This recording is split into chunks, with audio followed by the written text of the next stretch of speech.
So nowadays, you often see that there's a lot of misconception when it comes to issues of race and religion. And Islam is not spared from this kind of misconceptions as well. So for example, the status of women in Islam is often misunderstood. And the little that I do know, Islam does not suppress women, nor are we backward or as submissive as people think we are. Ever since I was young, I grew up believing that the status of women in Islam is beautiful, privileged, and honored, because this was how I was treated by my father, and I saw how he treated his mother and my mother and all of his daughters. So I grew up feeling very respected, and I learned that the status of women in Islam is that of love, kindness, and above all, justice. What most people don't know is that Islam actually revolutionized the rights of women long time ago. And at that time, medieval society thought that women's position was confined to the home. But Islam taught that Muslim women and women in general are of an elevated position, and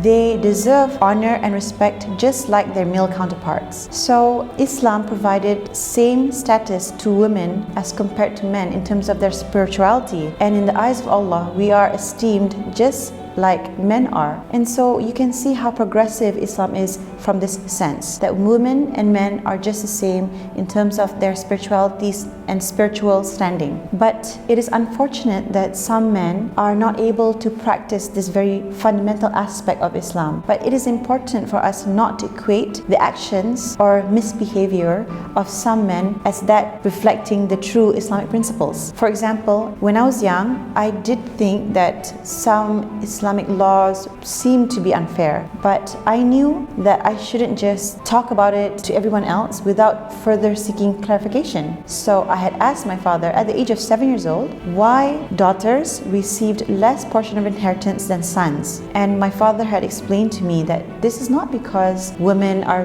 deemed to be less important than men, but actually it is because the sons who receive this inheritance are supposed to spend it to care for the women under their responsibility, such as their wives, their mothers, their sisters, their daughters. So this is the reason why slightly more inheritance is given to sons as compared to daughters. As a Muslim woman, I honestly feel so blessed because I understand and I recognize that Islam puts a very high value on women, especially mothers.